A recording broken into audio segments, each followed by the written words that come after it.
오늘 축복합니다. 오늘도 많은 은혜가 있으시길 주님으로 축복합니다. 마태복음 41번째 시간입니다. 마태복음 11장 20절에서 30절 말씀 가지고 함께 은혜 나누고자 합니다. 우리가 지난주에 중요한 것이 문맥이다 라는 말씀을 드렸어요. 11장 2절에서 11장 24절까지의 내용은 불신앙에 대한 이야기를 쭉 했습니다. 오늘 본문이 포함되어 있는데요. 20절부터 30절까지의 내용을 가지고 불신앙에 대한 주제들을 또 한 번 더 다루고자 합니다. 여러분, 엘리 위젤이라는 사람이 있습니다. 이 사람은 유대인 출신으로서 작가이고 기자이고 그리고 교수였던 사람입니다. 이분이 노벨 평화상을 받았어요. 15세 때 가족들과 함께 러시아 쪽에 있는 아슈비치 감옥에 강제 수용이 돼서 부모들은 다 죽고 이 아이만 하나가 살아남아서 홀로 살아남은 사람인데요. 엘리 위젤이 나중에 자기 일생을 그리고 세계의 평화와 그리고 인권을 위해서 수고했던 기자요, 작가요, 교수였습니다. 그가 남긴 말 중에 굉장히 위대한 말이 있습니다. 우리가 마음속에 좀 새겼으면 좋겠는데요. 그게 뭔가 하면 사랑의 반대말은 미움이 아니라 무관심입니다. 이 말이에요. 여러분, 사랑의 반대는 미움이 아니에요. 관심조차 없는 것. 이게 미움보다 더한 거죠. 그 후에 이 말을 우리가 잘 아는 마더 테레사라는 분이 받아서 즐겨 사용했던 말입니다. 사랑의 반대는 미움이 아니라 무관심입니다. 여러분, 이런 말이 있습니다. 악플보다 더 심한 것이 무플이다. 여러분, 뭔가 페이스북이라든지 트위터라든지 또는 카톡을 하는데요. 우리가 어떤 내용을 보냈는데 전혀 반응이 없어요. 무관심해요. 이거는 악한 말로 답하는 것보다 더 나쁘다는 거예요. 여러분, 사람들이 카톡을 보내면요, 꼭 그래도 반응할 수 있어야 돼요. 하여튼 몇 마디라도 이렇게 남겨야 되는 것이 좋은 거예요. 오늘날 문제는 무관심입니다. 옆에 사람이 죽어나가도 무관심하고요. 누가 아파도 무관심해요. 우리 교회 성도님들 중에 오늘 20명이 빠져도 그들 향한 기도가 없는 무관심. 우리 교회 속에 많은 사람들이 슬퍼하고 슬픈 표정으로 왔는데도 그들의 표정을 읽어내지 못하는 무관심. 나만 행복하면 되고 나만 괜찮으면 되고 모든 사람이 나를 위로해 주기를 바라요. 나 외에는 관심이 없죠. 타인의 슬픔, 타인의 아픔, 타인의 기쁨, 거기에 대해서 우리는 철저히 무관심해지는 세상을 살고 있습니다. 여러분, 예수님께서 무관심한 태도에 대해서 오늘 문제를 지적합니다. 오늘 바로 본문 앞에 있는 17절의 말씀에 보면 어떤 말씀이 있나요? 우리가 너희를 향하여 피리를 부르도 너희가 춤추지 않고 우리가 슬퍼 울어도 너희가 가슴을 치지 아니하여 하였다 함과 같으니라. 여러분, 피리를 불고 그러면 함께 춤을 춰야 되는데 무관심해요. 우리가 슬피 울어도 가슴을 치지 않는 무관심이에요. 이런 무관심과 무반응에 대해서 극치를 보여주는 사람들이 있습니다. 오늘 본문에 나타난 소개되는 지역이 바로 고라신, 베세다 그리고 가버나움이라는 지역의 사람들입니다. 지난주에 살폈던 세례 요한의 반응은 다소 긍정적이지만 모호한 태도를 취했죠. 그들은 잘 믿어보려고 예수님을 믿어보려고 했지만 마음속에 의심을 사그러뜨리지 못하고 그래서 의심하며 갈등하는 모습이 바로 세례 요한과 그들의 제자들의 모습입니다. 그들은 의심을 가지고 있었지만 따져보고 또 꼼꼼히 의심하면서 예수님을 믿어보려는 노력이라도 있었죠. 관심은 있었어요. 근데 오늘 예수님께서 지금 사역의 중심으로 삼았던 가버나움, 고라신, 베세다 사람들은요 철저히 무관심했어요. 이 세 고을의 사람들은 무관심으로 일관합니다. 이런 무관심의 반응에 대해서 예수님은 매우 화를 냈어요. 20절에 보면 예수께서 책망하시되라고 이야기합니다. 책망하다라는 말이 호네이디조라는 단어인데요. 이 단어의 뜻이 뭔가 하면 비난하다, 또 집어 던지다, cast out 이런 뜻이에요. 여러분, 지금까지 보였던 예수님의 모습과는 너무 상반된 모습. 예수님의 얼굴에는 우리가 상상도 할 수 없는 환한 모습이 드러나 있어요. 매우 화가 나 있어요. 화를 삭히지 못하고 분을 뿜고 있는 예수님의 얼굴을 한번 생각해 보세요. 그리고 무반응을 보이는 그들을 향하여 집어 던질 기세로 주님께서 지금 화를 내고 있습니다. 왜 비난하고 집어 던질 기세로 예수님께서 그들을 대하시고 계실까요? 그것은 예수님의 권능을 보였었으나, 예수님께서 권능을 보였었으나 회개하지 않았다라는 뜻이에요. 여러분, 예수께서 권능을 가장 많이 행하신 곳이 회개하지 아니함으로 그때에 책망하시되라고 되어 있습니다. 권능을 가장 많이 행하신 곳에서 예수님에 대한 반응이 뭐예요? 무반응, 무관심이었어요. 예수님은 수많은 권능을 사람들에게 행하셨습니다. 오늘 본문에 또 권능, 두나미스라는 단어가 나오는데요. 20절, 21절, 23절에 계속해서 되풀이되어서 나오는 단어가 바로 권능이라는 단어입니다. 예수께서 권능을 베푸셨으면 예수님을 알아봐야죠. 하나님의 아들이심을, 그리고 그분이 구원자라는 사실을, 그 권능을 행하는 모습을 보면서 이분이 바로 구원자구나, 이분이 하나님의 아들이라는 사실을 알아듣고 배우고 그리고 나서 깨닫고 나서 어떻게 해야 돼요? 예수님을 믿어야죠. 근데 그들은 예수님에 대해서 무반응으로 일색합니다. 예수님이 메시아이심을 전혀 인정하지 않으려 듭니다. 그래서 예수님께서 책망하셨다라는 사실. 그러면 구체적으로 어떤 책망을 하셨나요? 오늘 단순히 비난한 정도가 아니에요. 예수님 매우 화가 났어요. 그래서 뭐라고 이야기하셨어요? 우아이라는 단어를 씁니다. 화 있을진저. 이 굉장히 점잖은 표현이에요. 여러분, 우리나라 성경들은요, 이 초기에 성경을 번역할 때 중국 한문을 가지고 번역을 했어요. 그러다 보니까 어때요? 굉장히 젠틀하게. 사대부들이 한문을 알잖아요. 그러니까 번역할 때는 굉장히 고급지게 이야기했는데, 오늘 화 있을진저, 우아이라는 이 단어는 뭔가 하면 이 벼랑 맞을 놈들, 이 벼랑 맞을 놈들, 이런 뜻이에요. 예수님의 입에서 어떤 말이 나요? 이 벼랑 맞아 죽을 놈들. 여러분, 심각한 표현입니다. 이런 벼락 맞아 죽어야 될 마땅한 자들이 누구라고요? 은혜를 받고도 무덤덤하게 신앙생활하는 자들. 오늘 본문에 따르면 고라신, 벳세다, 가버나움 지역의 주민들이에요. 이들은 누구보다 은혜를 많이 누렸던 사람들입니다. 마가복음 8장 22절에 보면 예수께서 벳세다 지역에 가셨을 때 앞을 못 보는 맹인을 고치셨죠. 요한복음 1장 44절과 12장 21절에 따르면 이곳은, 벳세다는 베드로와 안드레, 빌립의 고향으로 나타납니다. 여러분, 그리고 고라신이라는 이 지역은요, 가버나움에서 북쪽으로 한 4km 위에 있는데요, 걸어서 1시간 거리이기 때문에 가버나움과 동일 지역으로 우리는 취급합니다. 중세 누가복음의 주석에 의하면요, 히브리인의 복음서라는 게 있어요. 지금은 없어졌지만 히브리인의 복음서라는 곳에 보면 고라신과 벳세다에서 예수님께서 기적을 몇 가지를 행했는가 하면 53가지를 행했대요. 여러분, 그리고 가버나움이라는 지역은 어떤 지역입니까? 베드로의 장모의 열병을 고친 지역이고요, 백부장의 아들을 고쳤던 지역이고요, 중풍병자를 고친 지역이죠. 오병이의 기적을 일으켰던 곳이에요.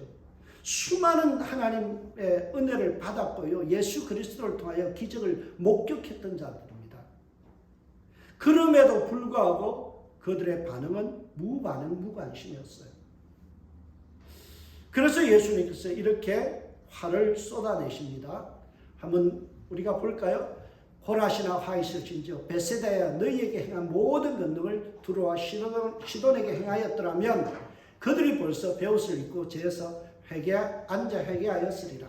내가 너희에게 이르노니 심판날에 두로와 시돈이 너희보다 견디기 쉬우리라. 가버나움은 내가 정말로 하늘에까지 높아지겠느냐? 아니다. 음부에까지 낮아지리라. 내가 행한 모든 권능을 소돔에서 행하였더라면 그 성이 오늘까지 있으리라. 내가 너희에게 이르노니 심판날에 소돔 땅이 너희보다 견디기 쉬우리라 하십니다. 예수님께서 벼락 맞아 죽을 놈들아 그러면서 하신 말씀이 뭐라요? 너희들보다 소돔 사람들이 더 낫다라는 거예요. 여러분 세상의 기준으로 보면 우리는 소돔이라는 이 지역을 갖다가 어떻게 생각해요? 굉장히 타락한 도시죠. 여러분 동성애 이런 단어와 연관된 말 중에 영어에 소도마이저 있죠. 소도마이저. 뭐예요? 소돔에서 나온 말이에요. 동성애를 즐기는 사람들. 여러분 그런 단어들이 있어요. 여러분 소돔에 보면 예레미야 23장 14절에 보면요. 음란한 도시라고 이야기하고 거짓된 삶을 행하는 자들이라고 이야기합니다. 에스겔서 16장 49절에 보면 궁핍한 자를 외면한 사람들 그러죠. 한마디로 이야기해서 이 소돔 사람들은요 인간 말종들이에요. 이에 비하면 가버나움 사람들은 도덕적으로 양반입니다. 그들은 음란하지도 않고 거짓된 삶을 살지도 않았고요. 그리고 외부에서 온 나그네를 박대하지도 않았어요. 그런데 예수님은 뭐라고 이야기해요? 타락한 소돔보다도 너희들이 더 나쁘다. 너희들이 벼락 맞아 죽을 놈들이다. 그렇게 지금 이야기하고 있어요. 가버나움의 죄가 더 크다는 거예요. 여러분 가버나움 사람들이 무엇을 잘못했나요? 은혜 받고 먹고 튀는 게 문제일까요? 그것보다 더 심각한 죄가 있는데 죄 사함을 주시는 예수님을 거부했다는 겁니다. 마태복음 9장 6절에 보면 가버나움에서 준 풍병자를 고치시기 전에 예수님께서 이런 말씀을 하세요. 그러나 인자가 세상에서 죄를 사하는 권세가 있는 줄을 너희로 알게 하려 하노라. 여러분 기적을 행한 이유가 뭐라고요? 그 기적을 통해서 예수님 누구신지 알으라는 거예요. 예수님 누구예요? 죄를 사하시는 분. 우리의 모든 인류의 죄를 사하시는 분이 누구라고요? 예수님. 그분을 알아보고 그 기적을 통해서 예수를 믿으라는 거예요. 그런데 기적을 맛본 사람들이 기적만 단물만 뽑아먹고 어때요? 예수는 믿지 않았다는 거예요. 그들이 원하는 것은 치유자 예수예요. 그들이 원하는 것은 복을 주는 예수뿐이에요. 정말 우리의 죄를 사하시는 그 예수님에게 집중하기보다는 내 자식이 잘 되는 것, 내가 복 받는 것, 내 병 고치는 것, 이것만이 관심이에요. 오늘날 기독교와 뭐가 달라요? 여러분의 기도의 제목에 뭐가 빠졌어요? 예수도 알기 원하네요. 여러분 우리가 알아야 되는 것은 나의 죄를 용서하신 예수님을 더 깊이 알아가는 게 우리의 기도 제목이 되어야 돼요. 근데 우리는 기도할 때 뭘 가지고 기도해요? 내 자식 잘 되게 해주십시오. 내 사업 잘 되게 해주십시오. 우리 자녀들 잘 되게 해주세요. 온통 복을 구하는 것. 하나님 내 병 고쳐주세요. 치유의 예수님, 나 복 주는 예수님 외에는 관심이 없어요. 나의 기도의 대부분을 차지하는 것이 뭐예요? 그저 복, 내 평안, 내 치유. 여러분 베세다 사람들하고 가버나움 사람들하고 다른 게 없어요. 그들의 관심은 오직 거기에 꽂혀 있었어요. 우리를 구원하시는 예수님, 내가 나의 죄를 용서하시는 예수님에 대해서는 어때요? 관심이 없죠. 여러분 마음의 탐욕을 가지고 복음을 거부하는 것은요 굉장한 심각한 죄입니다. 복음을 듣고도 수용하지 않는 것은 매우 큰 죄입니다. 죄사함을 주시는 예수님이 베푸시는 그 긍휼의 초대에 거부하는 것은요 그 어떤 죄보다 큰 거예요. 그래서 무슨 화가 임하는 겁니다. 23절에 가버나움아 내가 정말로 하늘에까지 높아지겠느냐? 아니다. 음부에까지 낮아지리라. 교만 중에 가장 큰 교만이 뭐라고요? 예수 모르는 것, 예수 인정하지 않는 것, 예수님과 복음을 거부하는 것, 이것보다 더 큰 교만이 없다라는 거예요. 네가 높아지겠다고? 아니다. 네가 어디가 처박힌다고요? 음부에까지, 지옥에까지 떨어진다. 우리가 알아야 될 게 있습니다. 우리 복음은 특권이지만 그 특권을 누리지 못하면 도리어 큰 화가 된다는 사실이에요. 여러분, 우리가 받은 이 구원, 죄사함, 이거에 대해서 감격하고 감사하지 못하면요, 여러분 많은 것을 가져도 헛된 것입니다. 솔로몬이 뭐라고 그래요? 헛되고 헛되며 헛되고 헛되는 모든 것이 헛되더라.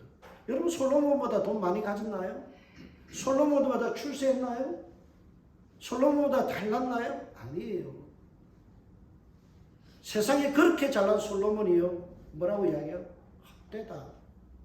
그래서 뭐라고요? 여호와를 경외하는 것이 지식의 근본이다. 정말 잘난 것은 뭐라고요? 하나님 알아가는 거예요. 여러분, 저와 여러분의 소망이 예수 더 알기 원합니다. 우리가 정말 알아야 될 예수 그리스도만을 깊이 알아가고요, 예수님 닮아가는 인생, 그것보다 귀한 게 없어요. 그것을 우리는 마음의 중심에 잡아야 돼요. 여러분, 큰 화를 자초하면 참 불쌍한 인생이죠. 은혜를 받았는데 은혜에 대해서 너무 익숙해져 있지 않았나요? 제가 아내에게 선물한 책 중에 이 책이 있습니다. 억울함일까 황송함일까. 여러분, 사모의 길이 억울함. 세상 사람들은 다 재밌게 살고 그렇게 사는데 사모는 맨날 교회 와서 섬겨야 되고 맨날 낮아져야 되고, 이 일이 억울한 일일까 황송한 일일까? 결론은 황송입니다. 내가 복음을 듣고 주님을 위해서 섬긴다는 게 나를 써주신 하나님의 은혜에 대해서 황송할 뿐이라는 거예요. 여러분, 황송함이 있어야 돼요. 주님께서 나 같은 죄인을 용서하시고 하나님의 직분자로 세우시고 말씀 전하는 사역과 교회를 수용되는 사역을 할 수 있도록 써주셨다는 게 뭐예요? 황송할 뿐이다. 여러분, 가버나움과 이 세 지역은요, 정말 황송함으로 은혜를 받은 그 감격 때문에 주님을 섬겨야 돼요. 특별히 가버나움은 어떤 지역입니까? 마태복음 4장 14절에서 16절에 보면 뭐라고 해요? 이방의 갈릴리요, 흑암에 앉은 백성이 큰 빛을 보았고 사망의 땅과 그늘에 앉은 자들에게 빛이 비추었도다 하였도다. 이 이방의 땅 갈릴리, 특별히 가버나움 사람들은요, 빛 대신 예수 그리스도를 만났다는 거예요. 그것을 목격했다는 거예요. 얼마나 축복이고 황송한 사건입니까? 큰 은혜를 누렸잖아요. 그런데 그들의 반응은 뭔가요? 무반응, 무관심이었다. 17절에 말씀하신 것처럼 피리를 불어도 춤추지 않고 슬피 울어도 그들은 가슴을 치지 않는 무관심, 무반응. 그래서 심판하시고 화 있을진저 이 벼락 맞아 죽을 놈들아, 그렇게 예수님께서 화를 내셨던 거예요. 반면에 복음을 듣고 믿어서 예수 그리스도를 영접한 사람들, 그런 사람들이 있었어요. 한쪽에서 무관심과 무반응을 보였지만 그러나 다른 쪽에서는 관심과 호의적인 반응을 보인 자들이 있었습니다. 그래서 25절의 시작은 이렇게 됩니다. 그때에 같은 시간에 누가복음 10장 21절에서 22절을 보면 같은 본문을 다루는데요, 같은 시간에라고 번역했어요. 한쪽에서는 무반응과 무관심으로 일관될 때 같은 시간에 관심과 반응을 보여준 사람들이 있었다는 거예요. 여러분, 25절의 말씀이 이런 어린아이에 대한 묘사로 되어 있는데, 그때 예수께서 대답하여 이르시되 천지의 주제이신 아버지여, 이것을 지혜롭고 슬기로운 자들에게는 숨기시고 어린아이에게는 나타내심을 감사합니다. 여기에 두 부류의 사람이 등장하죠. 지혜롭다고 슬기롭다고 여기는 족속들과, 그리고 한쪽에서 어린아이. 자칭 자신들은 지혜롭다고 하지만 참 어리석은 짓을 골라서 하는 사람들. 반면에 어린아이는요, 순수하죠. 25절을 좀 더 쉽게 풀어보겠습니다. 하나님께서 스스로 세상에 지혜롭고 슬기 있다고 여기는 교만한 자들에게는 천국물을 숨기셨습니다. 마치 마태복음 13장에 나오는 길가에 뿌려진 씨앗과 같이 싹을 틔우지 못하고 열매 맺지 못하는 신앙이 되어버렸습니다. 이런 자들은 뭐라고요? 신앙에서는 헛똑똑이들이다. 고린도전서 3장 19절에 보면요, 이런 말씀입니다. 이 세상 지혜는 하나님께 어리석인 것이니 기록된 바 하나님은 지혜 있는 자들로 하여금 자기께 빠지게 하시느니라. 여러분, 세상의 지혜, 박사학위를 받고 세상에서 책을 많이 읽는 거예요. 하나님 앞에서 어리석은 것이. 왜요?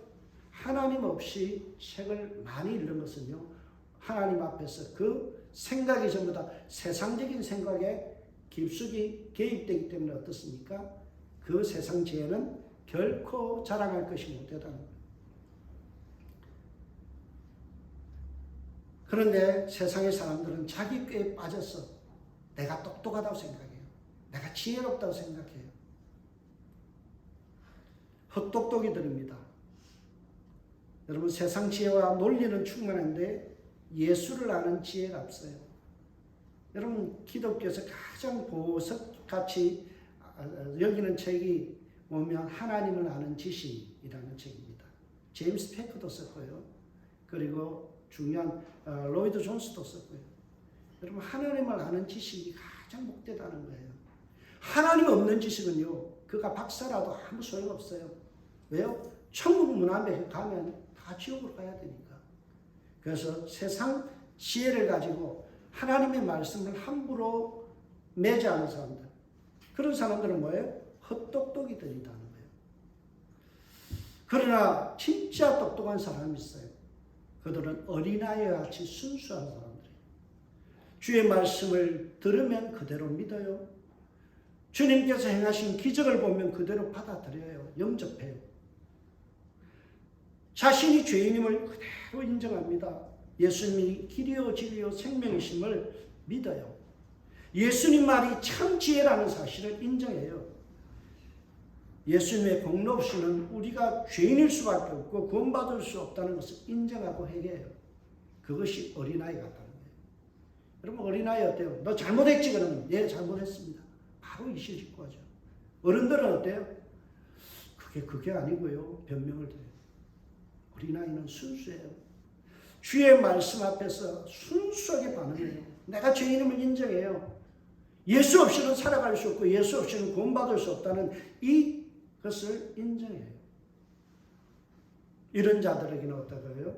천국문이 쉽게 찾을 수 있도록 주님께서 보여주셨다.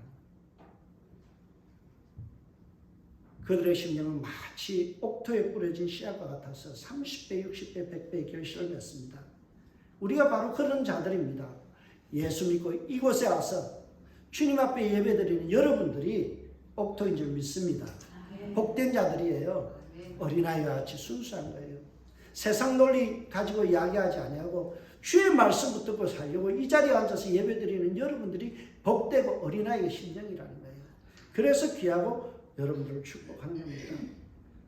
여러분, 바울은 고린도전서 1장 26절에서 이렇게 말합니다. 형제들아, 너희의 부르심을 보라. 육체를 따라 지혜로운 자가 많지 아니하고 능한 자가 많지 아니하고 문벌 좋은 자가 많지 아니하도다. 세상적으로 부족한 것이 많아도 겸손하게 하나님의 부르심 앞에 반응하고 그리고 예수 그리스도를 영접한 사람들, 너희들이 참 지혜자다. 바울이 그렇게 이야기합니다. 예수님의 이런 자들을 칭찬하세요. 저는 오늘 이 말씀을 묵상하면서요, 24절의 말씀이 참 저에게는 의미 있고 너무나 깊은 말씀이에요. 여러분, 예수님이 24절에서 책망을 돌려서 기도와 감사의 내용으로 전환합니다. 25절을 보면 예수께서 하신 첫 단어가 뭔가 하면 헬라어로 보면 감사하나이다. 엑스 홀로 로게 오마이라는 이 단어예요. 영어 성경에 보면 뭐라고 하면 I praise you. praise, 노래하다, 찬양하다. 여러분, 이 말씀을 잘 묵상해야 돼요. 예수를 믿고 믿음의 반응을 보일 때 예수님이 반응 보인 게 뭐라고요? 예수님 찬양했다는 거예요. 이 말씀을 묵상하는데 이런 생각이 들었어요. 우리가 우리의 죄를 인정하고 예수님 앞에서 나와서 예배드리고 주님 앞에 기도하고 하는 이것을 보면서 예수님 뭐 하신다고요? 찬송하신다. 여러분이 예수님의 찬양의 노래 가사예요. 주님께서 어린아이같이 순수한 마음을 가지고 예배드리는 자들을 보면서 주님께서 감사하나이다 라고 했는데 뭐라고요? 감사라는 말이 찬양과 같은 뜻이에요. 우리가 주님의 찬양의 곡주가 되어지고 우리가 하나님의 찬양의 가사가 된다는 거예요. 저와 여러분의 인생이 주님 앞에 찬양의 가사가 된다고 한번 생각해 보세요. 주님께서 나를 주제로 해서 노래를 부르고 계신다고 생각해 보세요. 이게 얼마나 가슴 벅찬 일이에요. 내 인생이 주님 앞에 노래 가사가 된다는 거예요. 주님 앞에 시가 되어지고 찬양이 가사가 되고 곡주가 된다는 거예요. 이런 자들이 주님 앞에 큰 자인 줄 믿습니다. 말씀 앞에 회개하는 자가 겸손한 자입니다. 반면에 하나님 앞에서 세상 지식을 거들먹거리고 교만을 떠는 자들이 어리석은 자들이에요. 그래서 순수한 어린아이가 영악한 어른보다도 더 지혜롭다는 이 놀라운 반전의 역사가 일어나는 겁니다. 26절에 이렇게 시작합니다. 옳소이다. 이렇게 된 것은 아버지의 뜻입니다. 직역하면 이런 뜻이에요. 이것은 당신 앞에 선하기 때문입니다. 여러분, 어린아이와 같이 반응하는 것, 우리가 회개하고 주님 앞에 예수를 믿어서 구원받는 게 어떤 일이라고요? 주님에게 선한 일, 기쁜 일. 선하다라는 이 단어가요, 기쁘다라는 뜻이 있어요. 주님 뭘 기뻐하신다고요? 여러분이 회개하는 것, 여러분 예수 믿는 것, 여러분 예배 드리는 것, 이거 기뻐한다는 것. 그러니 여러분이 앞에 예배가 뭐라고요? 우선순위가 돼야 돼요. 여러분이 세상에 나가서요, 열심히 사는 것도 중요해요. 여행 가는 거 좋아요. 하나님 그거 싫어하지 않아요. 하나님의 자녀가 행복한 거 좋잖아요. 내 자녀가 여행 어디 가면요, 우리 키들과 작년에 올해 초에 유럽을 갔다 왔어요. 굉장히 기뻐요. 근데 그거보다 더 기쁜 일이 있어요. 그게 뭔가요? 주님 앞에 나오는 거예요. 주일날 나오는 거예요. 예배 드리는 거예요. 기쁨으로 하나님을 섬기는 거예요. 이것이 주님 앞에 기쁜 일이라는 거예요. 여러분, 그러면 무엇이 하나님을 기쁘시게 하는 일인지 가만히 생각해 보세요. 내 인생에서 잘 먹고 잘 누리고 잘 사는 것도 주님 하나님의 자녀이기 때문에 누림을 누려가는 것 참 좋은 일이에요. 나쁘지 않아요. 더 좋은 일이 있어요. 그게 뭐예요? 주님 앞에 나와서 예배하는 거예요. 그게 주님 앞에 기쁘신 일이다. 어린아이같이 순수하게 반응하는 것, 그것이 하나님 앞에 기쁘신 일이다. 내가 죄인임을 고백하고 주님 앞에 나와서 은혜를 구하는 것, 그거 주님이 기뻐하시는 일이다. 이것이 참 지혜로운 인생이에요. 참 지혜자는 예수 외에는 내세울 것이 없는 인생이에요. 한마디로 내 인생의 해답은 오직 예수. 예수만 알기 원하고요, 예수님만 자랑하기 원하고 내 입에서 예수 외에는 다른 것이 나오지 않기를 원하는 것, 이것이 뭐예요? 주님이 기쁘신 거예요. 여러분, 세상 지식 자랑하지 마세요. 세상에 여러 가지 정보 자랑하지 마세요. 그거 아무짝에 쓸모없는 거예요. 육신을 위해서는 조금의 도움은 되겠지요. 아니에요. 여러분, 육신은요, 100세를 넘기면 주님 앞에 가는 거예요. 짧은 순간입니다. 영원한 게 있어요. 그게 뭐예요? 하나님을 아는 지식이에요. 영원토록 주님 아는 만큼 천국에서 누리는 거예요. 예수님 사랑한 만큼 내가 주님 앞에 가서 더 깊이 사랑하는 거예요. 저와 여러분의 관심은 오직 예수님만 되기를 주의 이름으로 축복합니다. 하나님에 대해서 완벽하게 이해하고 완벽하게 믿는 것, 그리고 예수님만이 하나님 앞으로 나아갈 수 있는 유일한 길이라는 사실을 인정하고 믿는 것, 이것이 참 지혜예요. 27절 보세요. 내 아버지께서 모든 것을 내게 주셨으니 아버지 외에는 아들을 아는 자가 없고 아들과 그의 아들의 소원대로 계시를 받은 자 외에는 아버지를 아는 자가 없느니라. 예수님 외에는요, 천국 갈 수 없고 예수님 외에는 아버지 하나님 앞에 나아갈 수 없다는 거예요. 그래서 누구를 알아야 돼요? 예수 그리스도. 그런 예수님께서 우리를 초청하세요. 그게 28절의 말씀이에요. 수고하고 무거운 짐진 자들아 다 내게로 오라, 내가 너희를 쉬게 하리라. 수고하고 무거운 짐진 자들, 여러분 인생이 수고하고 무거운 짐진 자들, 이 말을요, 내 인생이 힘들구나 이렇게 해석하면 안 돼요. 수고하고 무거운 짐진 자들을 잘못 해석하는 거예요. 수고하고 무거운 짐진 자들은 내 인생이 고달프다. 그래서 주님께서 쉬게 한다 이 뜻이 아니에요. 이 말씀을 잘 이해하려면요. 마태복음 23장 4절을 읽어봐야 돼요. 그곳에 보면 어떤 말씀이 나오는가 하면 예수님께서 바리새인들을 책망하시는 말씀 속에 이런 것이 있어요. 또 무거운 짐을 묶어 사람의 어깨에 지우되 자기는 이것을 손가락 하나로도 움직이려 하지 않는다. 무거운 짐이 뭐예요? 바리새인들이 씌운 율법적인 요구예요. 사도행전 15장 10절에 보면 율법의 멍에라고 이야기합니다. 바리새인들은요 율법을 100% 지켜야 천국 간다고 가르쳤어요. 이 말은 뭐예요? 나의 노력으로 나의 선행으로 천국 가는 거야. 네가 율법 어기면 천국 못 가. 그러니까 열심히 잘 살아야 돼. 선하게 살아야 돼. 네가 율법적인 요구를 다 이루어야 돼. 이렇게 주장한 거죠. 이것에 세뇌된 사람들은요 은혜로 구원받는다. 예수님이 초청하시면 거기에 믿음으로 반응하면 우리가 쉼을 얻고 안식을 누리며 천국 간다는 것을 거부했어요. 얄팍한 자신의 도덕적인 노력으로 천국 갈 수 있다는 이 교만을 떨어는 거예요. 여러분 인간이 선할 수는 있어요. 착할 수 있어요. 그 사람 마음속을 한번 들여다볼까요? 과연 천국 갈 수 있을 만큼 선한가요? 목사의 내면을 뒤집어 놓으면 여러분들이 다 다음 주 딴 교회 갔을 거예요. 우리 교회 한 명도 남아있을 사람이 없어요. 우리 집사람부터 도망갈 거예요. 내 속에 얼마나 추악한 죄가 있는지, 얼마나 타락한 본성이 있는지. 여러분 선해 보여도 착해 보여도요 그 마음속에는 죄악의 덩어리라는 거예요. 그런데 얄팍한 우리의 노력, 선행, 구제 뭐 좀 했다고 그것 가지고 천국 갈 수 있다라고 가르친 이 율법적 요구에 멍에에 그리고 이 잘못된 생각에 사람들은 현혹되어 넘어갑니다.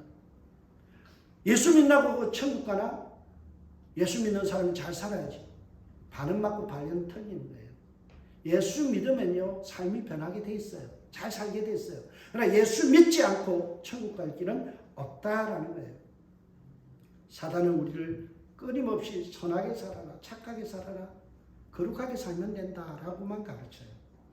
아니에요. 예수 믿지 않으면요 자기의 노력으로 자기의 어떤 희생으로 천국 갈 수 없다라는 거예요. 그래서 예수님이 우리에게 필요한 거예요. 구원자 되신 예수 그리스도.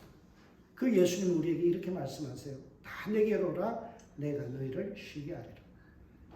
율법적 요구가 아니라는 거예요. 예수님 앞에 나오면 되고 예수님 믿으면 천국 간다라는 거예요. 그러면 구원의 길이 열려진다. 그것이 29절에서 30절의 내용입니다.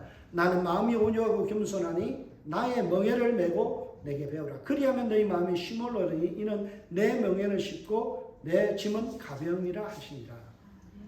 여러분 여기서 쉽다라는 단어가 있죠.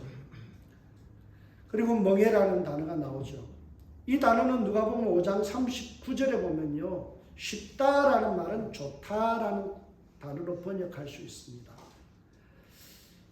우리가 구원받는 길, 그것이 뭐라고요? 예수 믿는 게 가장 쉬운 길이다. 가장 좋은 길이다. 구원에서 가장 좋은 길은요, 예수님밖에 없다. 그 말이에요. 죄사함을 받는 가장 선한 방법이 뭐냐? 예수 그리스도를 믿는 것뿐이다. 율법을 지킴으로 우리를 구원에 이르게 할 수 없다. 예수를 믿음으로 구원받습니다. 그래서 30절에 뭐라고 해요? 이 멍에의 비유를 하는 거예요. 두 마리 소가 있죠. 그런데 여러분이 한번 생각해 보세요. 한쪽 소가, 오른쪽 소가 이 소보다 10배로 크다고 생각하시고요. 예. 왼쪽 소가 10배로 작다고 생각해 보세요. 그러면 머릿속에 상상이 되시죠? 쟁기질을 합니다. 누가 힘을 쓸까요? 10배로 큰 소가. 지금 이 말이 예수 그리스도가 너 대신에 모든 것을 죄를 담당해 주고 너의 인생을 담당해 줄 테니까 너는 내 옆에서 그냥 따라만 댕겨. 이 말이에요. 그래서 쉽다라는 거예요. 우리 스스로가 구원받을 수 없어요. 우리의 노력으로 인생의 길을 경작할 수 없어요. 기경할 수 없어요. 근데 누가 해주신다고요?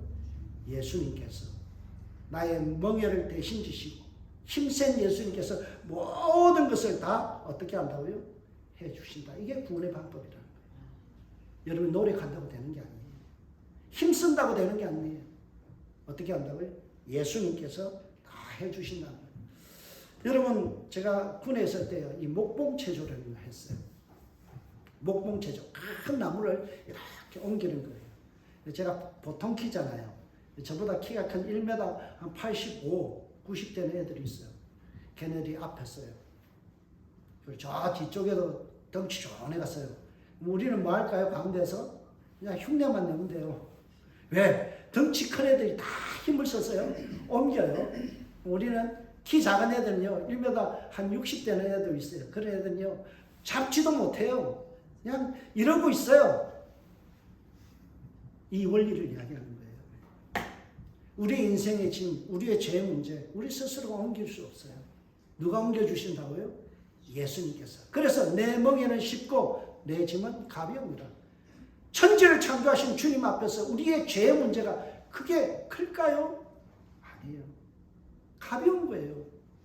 예수님께서 우리의 죄의 문제를 십자가에서 옮겨서 그 문제를 해결하시는 건 쉬운 일이에요. 어렵지 않아요. 그것을 지금 이야기하는 거예요. 그래서 너희들 나를 믿으라.